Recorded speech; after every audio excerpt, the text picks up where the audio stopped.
My name is Audrey Weston, and today I am talking with Gerry Clark, and we are at the American Legion in Hatfield, Massachusetts. It is July 2nd, about 2 o'clock in the afternoon, and we are doing this as a part of the Hatfield Vietnam Veterans Oral History Grant. So thank you for talking with me today, Gerry. Thank you, Audrey. Thank you for this privilege, and I am honored to do that. Thank you. So, Gerry, where did you grow up originally? I grew up in Northampton, South Street area, and lived there most of my life, and I live in Leeds right now, but I've hung around Hatfield just about all my, from being 16 years old on, so I've had a lot of friends, and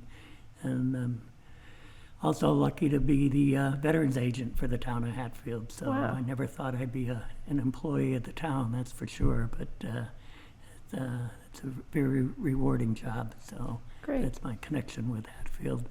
And I've been a member of the Hatfield American Legion for 51 years. I was a past commander and still very active in the post. Wow. So growing up in this area, did you have a large family, or? Yes, I had, actually there were 4 of us kids, and an older sister and 2 older brothers. Okay. And so tell me about how you came to go to Vietnam. Did you? Actually, graduated from Smith Vocational, and I had a deferment to go to college at STCC.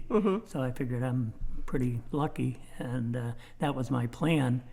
And I, again, fortunate that I had applied for to work for the telephone company, and they called me up in August and said, "Geez, when are you ready to come to work?" And I goes, "Geez, I've got a deferment, and what can you do for me?" So, because Vietnam was just building up, and I read about it in the news every night and saw it on TV.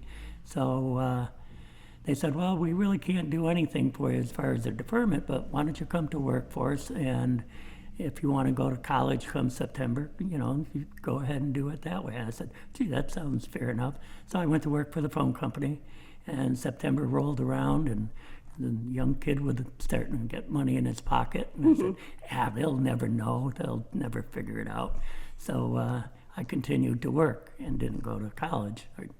And so it was about December, 1st of December, I got a note to say that you will report in the induction center on January 3rd. Wow. So that's how quick they found out. Wow. Little did I know. So at that point, there was no turning around. And I had also applied to join the National Guard in Northampton, because a lot of my friends from Hatfield were in the Guard. And I said, well, I'll do it this way. And when I went down, they said, yeah, we'll put you on a waiting list. And so the waiting list never happened. And it was like, I think it was the 3rd week when I was in basic training down at Fort Dix. My mother got a phone call from the recruiter at the National Guard and said, "Tell Gerry to come down, we got an opening." And he said, "Well, I think he already left, and I don't think he can come home right away." So the timing wasn't very Timing good, didn't work out for you, yeah. As it turned out, So you got your news at the beginning of December, you said, right? Yeah. And then you left in January? January 3rd, right. Wow. So, and how'd you feel about that? Nothing can do about it. You knew you had that obligation, and at some time you had to fill that obligation with a draft. And you just knew if you had an alternative of going to college and getting a deferment, or joining the Guard and staying, doing your basic and advanced training with the Guard, and then going once a month and 2 weeks away in the summer. That wasn't a bad thing either. It was better than going to Vietnam. So anyhow, it just one thing happened right after the other, and there was no turning around, so Yeah. we did what we had to do. So you went, you did your basic training where again? At Fort Dix, New Jersey, and in early January, it's not the warmest place in the world. Yeah. But And what was that like? basic training was basic training. You got the, I think, from you figure, well, this is what's going to happen next. This is what should happen next, and that isn't what happens. It's they have a certain thing that this is what you're going to do, and if it's get up at 5 o'clock in the morning and wait to go get a haircut at 8 o'clock and stand out in the cold after you had breakfast, that's what you do. So the thinking of hurry up and wait, Yeah. That's when you're in the service, that's what happens. And you were how old at this time? At that point, I was 19. Yeah. Yeah, Yeah. yeah. So So did you take to it easily, or was it a difficult transition? very, very difficult at first. When I say at first, probably the first 3 days is saying, I can't do this. That for 2 years, Yeah. And it was probably pretty depressing, and but you got over it, and each day got better, and then you understood what the game was, and you started doing what they said to do, and that, I think basically they break you down, and then you build yourself back up again. I think that's what basic training does for you, and a lot of the physical training and stuff like that. That was good training. Good training. So, since I don't know a lot about basic training, do they specially train you too, or is it No, mostly? basic training is, as I say, basic training. They do have some, like you have to qualify. At that point, it was with the M14, and it was a training so that when you're AIT, you're following 8 weeks. Advanced individual training, and in my case it ended up being advanced infantry training, but you have no idea what they're going to have you do when you're drafted. But during that time period, just about anybody who went in and got drafted was going to go infantry, because they were building Vietnam at that point. And so you almost knew, and the drill instructors, when they would yell tell you what to do, they'd say, you better listen, because you're going to Vietnam, and so that was a mindset that they kept drilling into you. And then when you went to after basic training, they decided what they were going to do with you, and again, mine was advanced infantry training, and it was at Fort Dix, which wasn't bad compared to some of the places, Fort Polk, Louisiana, or Fort Benning, Georgia. So I was happy when they got the orders, they'd have you all lined up and say, okay, holler out your name and say, okay, Fort Dix, New Jersey, boom, boom, boom, boom, boom, boom. Yeah. So it was. And did you move with a group of people then to Fort Dix? There were some of us that were in that basic training that did go to Fort Dix, but there were also people that went, even from Northampton, the people that got drafted that went through basic training with us, they went all over the country. Yeah. So, it was somewhat luck of the draw, and, what they decided to do with you. And then, so you got training in advanced infantry? Right. And what does that look like? Again, more specialty training on weapons, and just overall, it's pretty hard to describe. But it was very good training, and you knew that what they were trying to teach you, whether it be hand-to-hand combat or whatever, it was something that you're going to be using or had the possibility of using. So you listened a lot and got a lot done with that. Did the training help you feel more confident about moving forward, or was it, how was it emotionally for you? It was, again, knowing in the back of your mind where you were going, because they were also drilling into, you're going to either be able to save your own life or save someone else's life if you're listening and training the way you should. So you know it was a personal responsibility that you had to pay attention. And so how much time did all of this take, this There was training? 8 weeks of basic, and then I think we had a week of leave where you came home, and then you went back to your advanced training for another 8 weeks. Wow, So it was a 16-week wow. thing. And at that point at Fort Dix, and they said, okay, you're going to be assigned to permanent party. You're going to go somewhere, and Yep. you're going to be part of that.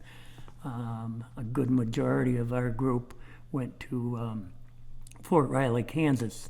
At Fort Riley, they were reactivating the 9th Infantry Division to go to Vietnam. So when they said Fort Riley, you knew that was where you were going, and then more training there, and then on to Vietnam. And is that the path that you took then? Or Yes, that yeah, is, yeah. Fort So Riley- in Fort Riley, were you, the group that you were training with was the group that you traveled to Vietnam with Yes, then? yeah. And that was the good and the bad, because on your off time, and we were at Fort Riley from May until December when we left for Vietnam. But from that time, you got to really know the people, number one, you were training with, and you got to know their families, and they got to know you, and it was, that camaraderie Yep. of, being in the military and being in the same situation. So it was a real good training there. I mean, we had the actual and the field training, actual airstrikes, and simulated being out in the field. And during Fort Riley, Kansas, during the summer, it was pretty hot, so it wasn't. It gave you a little feeling of what it was going to be like in Vietnam, but not as such as some of the other training sites around the country. As I mentioned, Fort Polk, which was really, they could set it up into a jungle, atmosphere. But Fort Riley was tough, and then they said we were leaving, and they loaded all our vehicles, all our equipment, everything on a train, and put us on the back of the train that was going from Fort Riley, Kansas, which happens to be the center of the United States, to California. So the train pulled up in the depot at San Francisco, dropped our group of people, our cars off, and the train went on with its way, and we got off of the train, if you can picture it, off the train, and marched up onto the ship. So it was like you weren't going anywhere. There was a phone booth right across the way that I would have loved to pick up the phone and called home, but no way. They had guards there, and as I say, you grabbed your duffel bag and onto the ship you went. No turning back, huh? No turning back. But the good part about it was we left on December 1st out of San Francisco, and we were hoping that the ship would break down on the way because the clock started for your tour the minute you left the country. Or when you left really? Here. So, as I say, we were hoping, and it took 21 days to get there. So, Wow. but that was another experience. So none of that training time goes on your commitment time or your tour time? No. On your tour of your 2-year commitment of active Yeah. service, but Yeah. nothing to your Vietnam until you're actually on your way. On your way. And Yeah. it took 21 days to get there? 21 days, yeah. So you were on a troop ship. boat for 21 days. Troop ship, Troop ship. not a cruise line. And what does that look like? Well, not to be gory, but you were down under, and that's where you slept, and that's where you basically had to be most of the time. And people were throwing up, and the first couple days, and when you go to eat, no matter what meal it was, you'd look at the food, and they'd be putting it on the metal trays, and it's, nah, I don't think I can eat that. So for the first couple days it was grab an orange and a banana and an apple and try and keep it down. So. Had you ever been on a ship before or no? No. Yeah. So, but I did go on a cruise after I came home. I said, I want to erase that memory. So. And then what did you do during your days while you were traveling that 21 days? A lot of times, well, most people played cards, believe it or not. But they had movies and stuff you could go see, but, a bunch of GIs in a room. And I couldn't make this up. They showed White Christmas on the ship as a movie. I'm like, oh boy, that's going to be fun. Knowing that where you were going to be where you're on going. Christmas Day. Yeah, wow. So, Did they do anything to celebrate the holiday while you were on the ship, or? Nope. No. Well, the holiday, actually, we were in our very first base camp in a place called Bearcat, and all they did was go into the jungle and clear the entire jungle and had a perimeter around it. So actually on Christmas Eve and Christmas Day, we called what they call berm guard. You had to be on the perimeter and guarding against anybody coming in. So that was my Christmas, but Wow, what a transition. Yeah, Huh. but it was good. Before we went over, I had, I think, 2 weeks leave, so my family had Christmas when I was home, like around right around Thanksgiving. So we had my parents had the Christmas tree and had all the nieces and nephews over, so it worked out well. Pretty well. Now, this whole time, had you been keeping contact with your family while you were in training, and then when Yes. you had started on the Yeah. ship? Yeah. My mother was great because she wrote every single night that I was in the service, not only Wow. since I was in Vietnam, and it'd be just a short little note, so-and-so called, da-da-da-da, the weather's fine thing. But it was great. I think anybody that was in the military, mail call is very important. So when they hollered your name for mail, and there were a lot of people didn't get any. And I was fortunate to just about every day get something anyhow, even if it was the same thing over and over again. I didn't really care. So that was really the contact. And again, in Vietnam, it was probably about maybe 5 to 7 days late, from the time it took to come over. And so you really didn't, if you were in the field and you didn't get mail for, 3 or 4 days, 5 days, when you got back, there was a stack of them there. So Waiting for you. Yes. Yeah. So on the ship, you finally get to, where did you end up coming in? We ended up in a place called Vung Tau, and we had expected we've got our duffel bag and our, at that point, the M14, and in a magazine they said, don't put anything in because we don't know what to expect. And we came off of the ship onto what they call the LCMs, the landing craft mediums, where you see where, like when they came in on D-Day, they came in and the thing goes down and you come off. So here we are sitting in one of those, ready to come out to Vung Tau and not knowing what you were going to see. And the tension was there, and then all of a sudden the thing comes down and you look up, and they had the 9th Infantry band playing with all the generals and everybody welcoming the 9th Division into the country. Wow. And Vietnamese ladies putting lays on all the officers. We didn't get any, but it was like, wait a minute, something's wrong here. Can we stay here? It was a beautiful beach, and but that didn't last long. Then they moved us to our base camp, as I say, Bearcat. Yeah. And it was amazing. Bearcat, as I remember it, that those first couple of days, as I say, all it was open space, and we actually lived in pup tents, like, the individual tents, because they didn't even have any buildings there or anything. And when I rotated back, we had to, they made that the 9th Division headquarters. So when I came back and we had to process out at Bearcat, it was like a city. It was a city, swimming pools, I mean, it was, all buildings, barracks, and... But not when you first got there. They did amazing things in a year. Yeah, yeah, wow. So when you got there, it was just an open space and you had pup tents you put up? Yeah. And then what was the day like when you got there? I mean, what was your schedule like?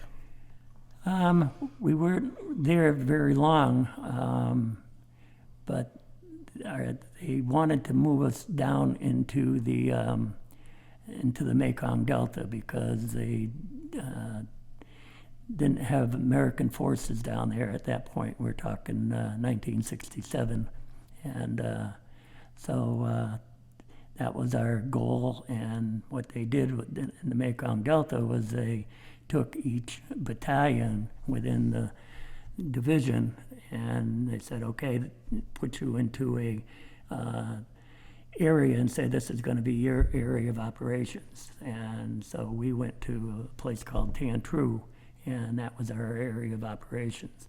I was with the 2nd of the 60th Infantry of the 3rd Brigade, and they took the 3rd of the 60th and put them in another area of operations, and then the 5th of the 60th in a different area. So we would all have our own area to enforce, if you will, and but there were a lot of times when either we'd get in trouble and they would have to come help us, or we would have to help them. So they had it set up pretty well. They knew what they were doing. And how many people were enforcing your area? I mean, how large a group was it? I'm trying to think the size of a battalion. Probably about 80, maybe 80 to 100, and we worked close with the Arvin people, the South Vietnamese Army, and they were pretty good. You'd hear a lot of stories about, they'd run off, they'd fire, if you had in a firefight, they'd take off and run away. That wasn't the case in our group. We had a very dedicated group.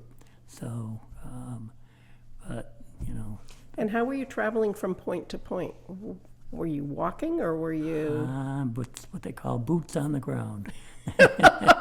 But not really. I mean, to get anywhere, especially in the Delta, all our missions, if we knew we were going on a mission and the enemy was supposed to be there, everything was, you were airlifted. So we'd be at base camp and helicopters would come in and we'd load up and fly out and then go into whether it be a hot LZ, which you knew everything that was on the ground was enemy or enemy supported. And so when you went in, you had the gunships coming in, firing, clearing the area for you. You probably had artillery come in before you went up in the air, pounding the area. And then when you came in and the helicopter, each one of the helicopters that you were on had the door gunner and he was firing. So when you went to get off the helicopter, you knew where you were going to go and you just kept your eyes forward.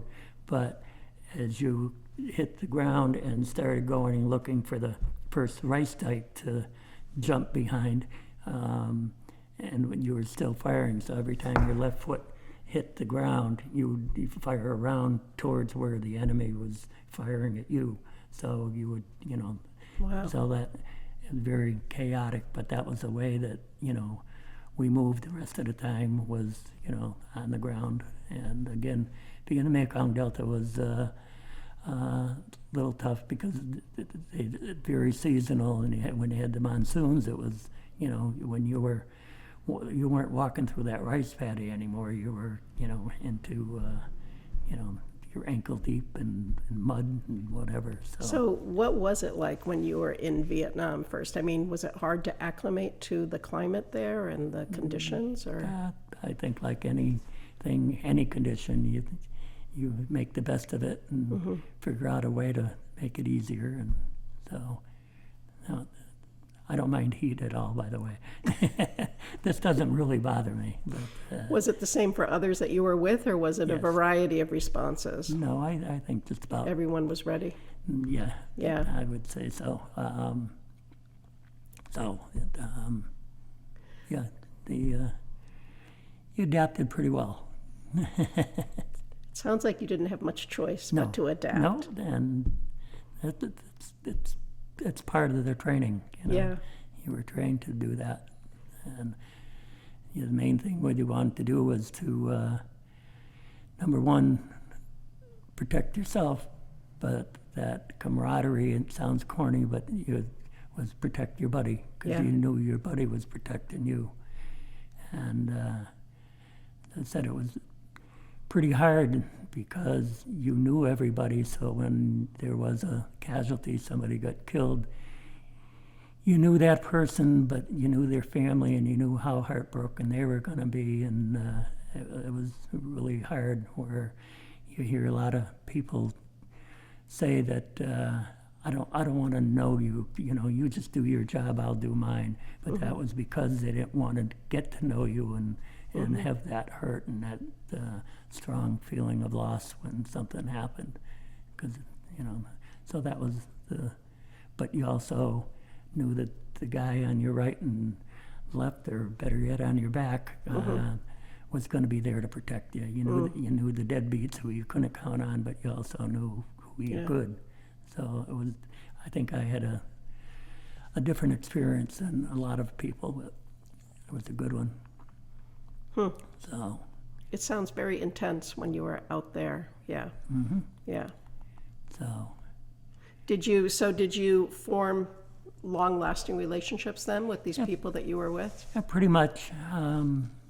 You always say, "Oh yeah, we'll get together and we'll do this and we'll do that." And there's been probably about 5 or 6 of us hung out or kept in contact with each other for probably a good 15, 20 years. But then, you know, people passed away, and you know, you lost touch with people. So I still have one person that we stay in touch with, you know, and that's about it. So. Wow. So can you tell me, how long were you in that situation? I mean, do you get breaks, or how? The only break they do have, they offer R&R, rest and recreation, and I did get to go to Tokyo for a week, you know, and they fly you out, and you get on a plane, and they, as I say, I had a good time in Tokyo, and just make sure, say, geez, this is what the world is, but knowing you had to go back, you know. And I was again fortunate. I went like I was only there for 3 months, and they started offering R&R, and I got the luck of the draw and went. And then towards the end, they said, we've got a couple openings, and it was to go to Bangkok. And I said, geez, I wouldn't mind going to Bangkok. I'll probably never see it. And I'm thinking, why do I want to do that? I'm going to save my money and when I get out when I go home. So I didn't go. You passed on it, I passed on that, but I did have the opportunity. So that's about it. And every now and then, for one reason or another, you had to go back to division base camp. And again, that was like you're off the firing line, you know. I mean, you got a chance to, you know, just relax, because you were always tense, you know. It didn't matter whether you're on a mission or what they did with the companies in our area of operation. Was one company was always in the field, one was on a backup, and then the other one was on stand down. So when you come off a mission, you may have been on a mission for, you know, 7 to 10 days. When you came back to base camp, you got to relax and, you know, have a couple beers at night, and, you know, and sit around with guys playing a country western guitar and singing. And so it was a chance. But you never knew that somebody would get hit in a firefight, and they'd say, "Okay, everybody up, let's go." So they could call you back out at any moment. Yeah, even though if Yeah. you were the third company that was down. So And when you were out on the lines, what did that look like? Where did you sleep? What did you eat? Like, what did that look like? anywhere you could. Really?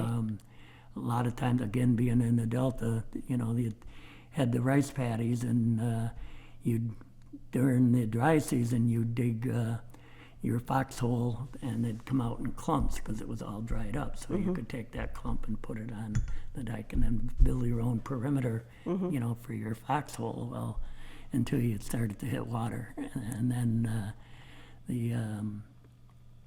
during the monsoons, it was so wet that you really couldn't do much with it. So, but Did you lay tarps down, or what did you do yes, during the yeah, you monsoon? had poncho liners, Yeah. to do whatever you had to do. And did you sleep on breaks or how did that work? What happened, as I say, I was the company commander's radio operator, and there's two radio operators that stay with the company commander, and one talks to battalion, which the higher ups, and the other one talks to the company, the different platoon in the company. So you always had two radio operators. So what we would do would be during the night, we'd be one on and one off. So, and you really never slept. You talk about sleeping with one eye open, and you could always hear what was going on, even if it was your hour to sleep. We were fortunate a couple times to have artillery forward observer with us, and he had his radio operator. So at that point, we'd have 1 hour on and 2 hours off. So that was, made it a little bit easier. Which was like heaven, probably, huh? Yeah. Well, so wasn't bad. Wasn't bad. How about what did you do for eating food while you were out there? They'd fly in, resupply would come in every evening, no matter where you were, and drop off sea rations, basically, which is, do you know what sea rations are? No. Sea rations come in a little brown box and with a bunch of cans in it, and you open your sea rations, and depending on which kind you had, it was either a good meal or a bad meal. What was a good meal? Beefsteak and potatoes, as I remember, because you could take C4 as a explosive, but if you take a small piece of it and light it, it makes a nice hot heat, and you just put the can over the C4, and it was like eating warm. And you had a hot meal. Yes, if you want to call it that. You had a slightly warm meal. Yeah, as long as you got a B1 unit that had the fruit in it. And then there was the pound cake and ham steak, which you could take a piece of round ham steak and heat that up and use your bread, and you had a ham sandwich. So Wow. you definitely Which was a improvise. not good one, though. I should remember. Lima beans and something or other. I forget what it was, but I never had that. and the good part about it is you could trade with people. So, some people I think they had beans and franks too. That was the one you could swap with to get your beefsteak and potatoes. But that was really, your resupply would come in, and if you needed more ammo or need anything, they, if you needed something special, they, some type of gear broke or whatever, they'd come in on resupply. Was there a lot of time when you were just sitting down kind of waiting, or what? Not usually. Or you were busy? Not usually, yeah. Yeah. No, Wow. a lot of it was just clearing out an area that, make sure there were no VC there. Early on, the only real enemy, the enemy was the Viet Cong, and you never knew they could be out in a rice field during the day, and at nighttime, they'd become the Viet Cong, and it'd be Charlie was your enemy. So, but later on, They had a lot of people, North Vietnamese people, came down, and they actually had a trail from Hanoi, and you can see it in the history that, you know, they were coming down there because that was somewhat of their R&R area, because there was never anybody there to bother them, so they could come down and relax and then do their own thing. And late in November and December, we saw a lot more activity, and we, on the ground, we didn't realize that they were actually starting to build, from what history tells us, the Tet Offensive. The Tet Offensive happened in January, but in November we just saw a lot more action of the North Vietnamese, and it got a lot more intense, you know, later on. Now, when you were out like that, were you getting any mail from home or any Yeah. contact from home? Yeah. You were still? Yeah, and always from my mother. And were you writing back? When we had chance, and the basic letter was, sorry I haven't written, everything's okay here, you know, and just try and make them, you didn't want to tell them anything, and they didn't want, our people didn't want, you know, so-and-so got killed yesterday, and, you know, you didn't do that. Yeah. So, but it's pretty good. I mean, very fortunate. Did you have much contact with the local Vietnamese at all? Yeah, the kids were always something. We had a village that we sort of took under our wings, no pun. The village is probably about 15 miles away from our base camp, and we set up security out there for them so that they could actually have a school teacher come in and teach the kids. So if we were out there helping them, you'd go to the school and sit in the back of the room, and the kids would see you, and then after school they'd, you know, come running over, hi. So you got to know them, and again, that was the fun part, you know. Was that a good feeling? Yeah. Yes. Oh yeah. Yeah. I've got pictures of the different kids, and, you know. How'd you stay focused on what you were supposed to do? Did you have any tricks to help your mind, like, stay on top of it? Staying alive. Yeah, yeah. No, you had to do what you had to do, and you were focused, believe me. Yeah. Yeah. So, and again, the training helps, but when you're in a firefight or whatever, you just do whatever happens, whatever clicks for you to make sure that you're okay and take direction. As I say, I was very fortunate to be the company commander's radio operator, so I was in touch with everything that was going on, not only, you know, me personally, whether it be in a firefight or whatever, but we knew what was going on with the first platoon who just got ambushed, or and to be able to call in, you know, gunships and let them know where you were, because and even up to an airstrike of, you know, so I was constantly involved with it, you know.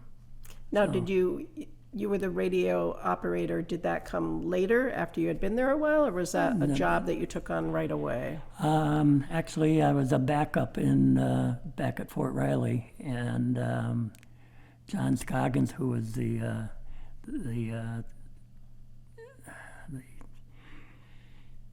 company commander's operator, he was our first casualty. So he got killed in a firefight very early, and so my backup became put the radio on your back and Wow.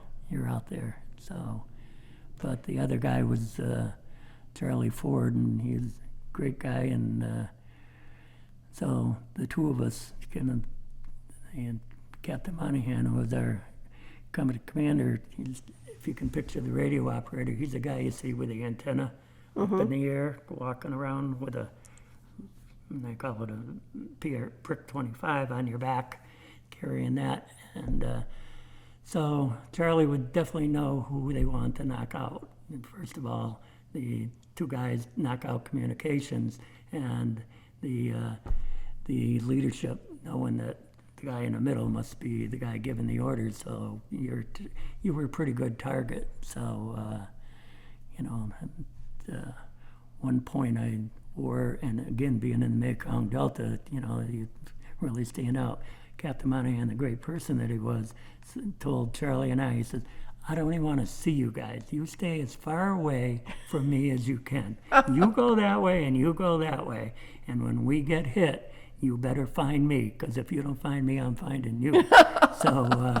So we had that thing where we really, did well. I think at one time I wore a extra large fatigue shirt and put it on over the radio, over my back, and with a little antenna, and I looked like the Hunchback of Notre Dame. And I was hoping that Charlie would think that too and not bother me. Yeah. So, Yeah. But Wow. no, it was quite an experience. So Did you see a lot of casualties while you were there? I'm afraid so. Let's say Charlie really wanted to wait, and the only time that they wanted engagement was when they could ambush, and so there was a lot of that. And they're pretty smart. They when Captain Monahan got killed on April 14th, they had set up Chinese claymore mines outside our perimeter, and about 2 o'clock in the morning, they had to set a sniper up to harass our ambush patrols that we had set out. So the ambush patrol called back in and said, can we drop a round of artillery out to where we're getting fire from? So I had just come off of. Is it all right if I tell the story? Oh, yeah. So I had just come off radio watch and laid down, and as I say, you're lying there, you can hear everything going on, and so Captain Monahan was talking to the platoon leader, who was talking to the ambush patrol, and all of a sudden something happened, and just the explosion, and everybody went down, and we didn't know what it was. At first we thought it was a short round of artillery, because they were ready to fire, but they never fired. So we thought it was a short round, and I got up and to make a long story short, called and said, "Stop the artillery," and they said, "We aren't firing artillery." So we didn't know what it was, so that we had to see what happened, and so that's when Captain Monahan died. He got anybody who was standing at that point along the first platoon perimeter, was either wounded or got killed. So Wow. we lost a lot just with that one thing. And then the next morning, when in the light of day, we went out, or the first platoon, part of the first platoon went out, and they found the Chinese claymore mines that had gone off. And luckily there were two more that didn't go off, that misfired, so it could have been worse. So that was a very tragic day for Sounds a like lot of it. people. Yeah.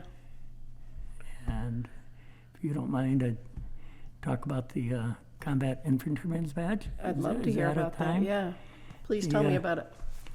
The Combat Infantryman's Badge is a medal that the Army gives to anybody who was engaged with enemy fire.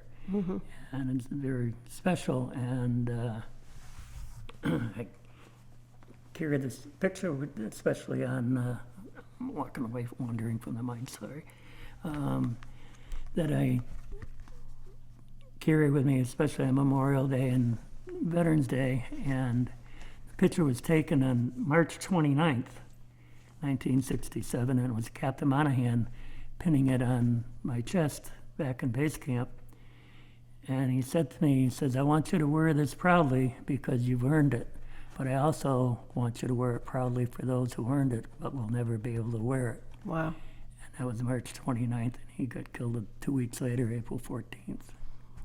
He looks not much older than you. Probably a young about man. 10 years, yeah. Yeah. Yeah. Wow. But great man, and he had just found out a week earlier that his wife had a baby girl. So Oh, wow. I think of people, and I think of Captain Monahan and all the other people that never got to see their daughter, granddaughter, and I think about it, and Maureen's got to be 51 years old now, so I've never met her, never talked to her, but I think of the family, and I think of that with all the casualties that we had, and we should never forget. And I think every time I can mention, not that I can, but I do mention Captain Monahan, it's mentioning his name, that's how we remember people. I think, never forget.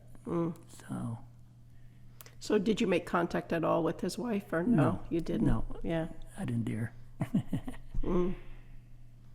I can't imagine how difficult that must have been, though, to have losses like that ongoing. Were there supports for the men there to I help with that, or? don't believe in the line company there was, no. I don't remember, other than everybody huddling around and, saying, hey, we still got a mission to do, and, the other sad part was the fact that we all went over as a unit, which meant we were all coming home as a unit. But they couldn't do that because the war was still going on and the 9th Division was going to stay. We got to go home after a year. But what they did halfway through was they took some of our people and assigned them to different units, different divisions, so that, like the 1st Division. So they went over there as a replacement, which was really tough for them because they're losing all their buddies. But now they're replacing those people with new people that had never been in Vietnam before. So that buddy that had to your right, your buddy had on your left, weren't there anymore. Yeah. So it was tough for the people who remained, but it was also tougher for the people who, got reassigned. Yeah, So, you had to rebuild everything again, and that's- and you want it, and that was the thing. I don't even want to know you. I don't want to know any of your kids' names. I don't want to know anything. You just protect me, and I'm here to protect you. So it was. So were you Again, one my of? experience was different than most. I Yeah. think. Were you one of those soldiers that did want to know or didn't want to know Didn't want to know anything about the people that new- were on the your new right pe- and your left? the new people. No, that was just. No. I didn't want to go through it. It's- Yeah, it was too painful. Yes. Yeah. Yeah. Yeah. No. So Wow. that's. So how long did you serve then? We were in Vietnam. I was there from December 1st to November 23rd, I'm sorry. I left Vietnam on my 22nd birthday, Wow. and it happened to be Thanksgiving Day. So, and coming back, we came back to Oakland, and we processed out of Vietnam on Thanksgiving Day, and then we processed out of the Army on Friday, the 24th of November. So I was a week shy of a year in Vietnam and about a month, I think it was like 38 days or something of my tour, of my 2-year commitment. But it was too short to reassign you to another unit by the time you took your leave, and then so they discharged you right out of the Army with an early out, which again, fortunate. So. And you were 22, and then 22. how did you get back home? How did they travel you back home? They discharged you and you were completely out of the service, and we were in Oakland, and it was a Friday night after Thanksgiving, and there were 5 of us that, were all together, and we're all going our different ways. Wrightburger to Detroit, Dar to Chicago, and me to Massachusetts. And so we went to the bar at the airport and said, let's have a farewell drink, and we'll meet up again in a year, which I think most people say they're going to do, but it never happened. But when we went to the bar, and I said, "Geez, I'll have a Budweiser and whatever we ordered," and the bartender said, "Do you have an ID?" And I said, "Oh yeah, no problem." And we're in our uniforms because we had, I believe it was 48 hours that you could travel in your uniform from just being discharged. So we reach in the wallet, but you don't have a driver's license. You don't have any picture ID because they took that away, so you got out. So we didn't have any IDs. All we had was paper orders. He said, "Sorry, I can't serve you." Oh my goodness. So I said, "Wait a minute, we just got back from Nam. We can't even have a drink. Sorry, no ID, no drinks. All right, I'll have a Coke." And so that was our first greeting of being back in the world. Wow.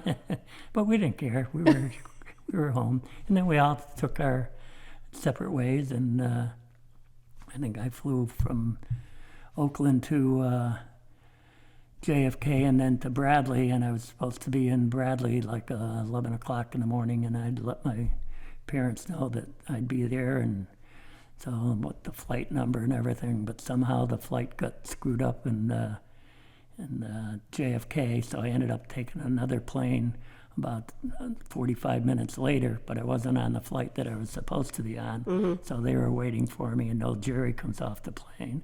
So now that my mother starts worrying, and so finally, they found me, and I landed, and here I come. I'm all set to walk off my uniform and see my parents, and I'm feeling real good, and I walk off, and nobody's there. They're at the other gate waiting, maybe he'll come off the plane, So anyhow, we started walking, and we met up with each other halfway. Yeah. And so that was a great reunion. And so I got home, and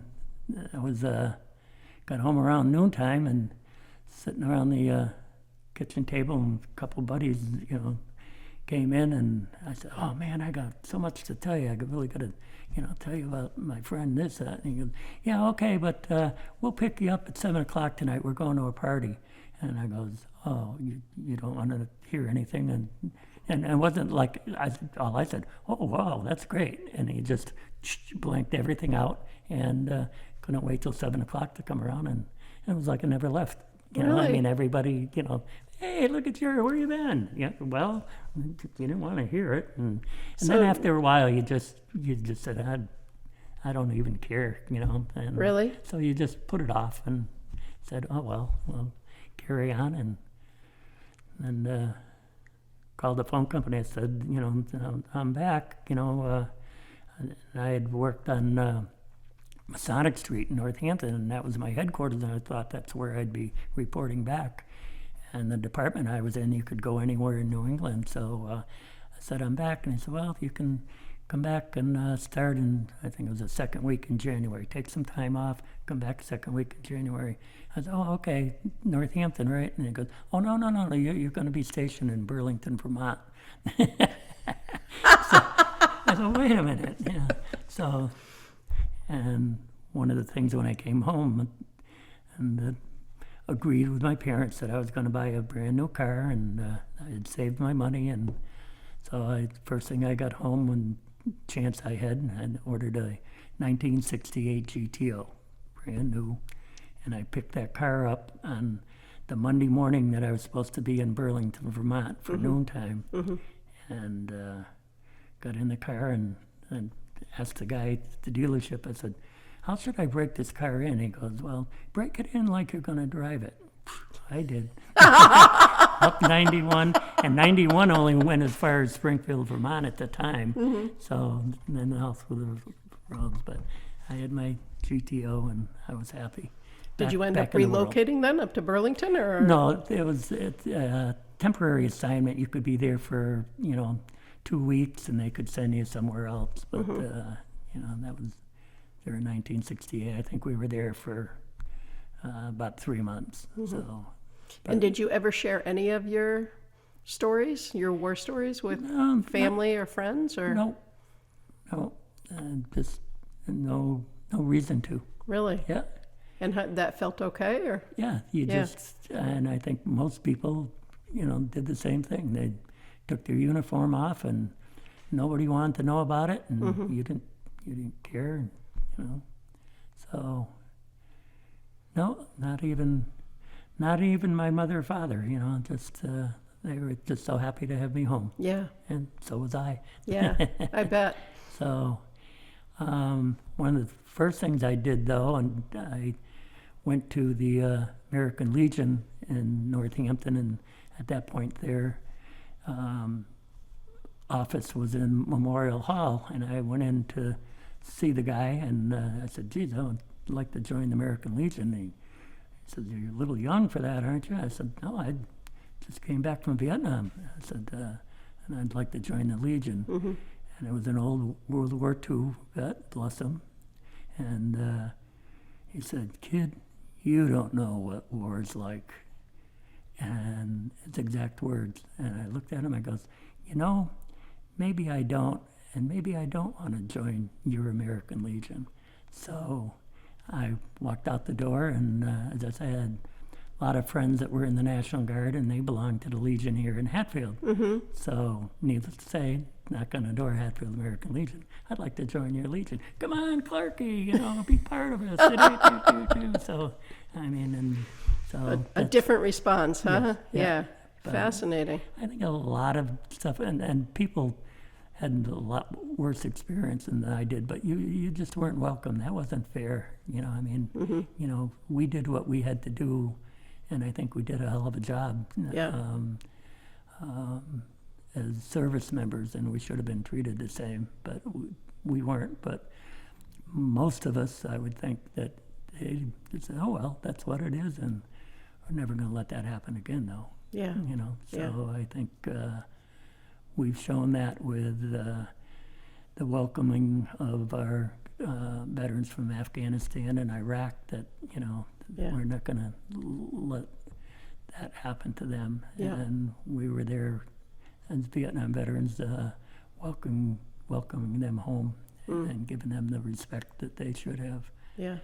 I think the Vietnam veteran, if you don't mind me talking about it, it's when we came home, and whether it be the American Legion, VFW, or whatever, the Vietnam, and also the VA healthcare system, we said, we don't need that. We got to help those World War II vets. We got to help those Korean vets. And that's what we're going to do.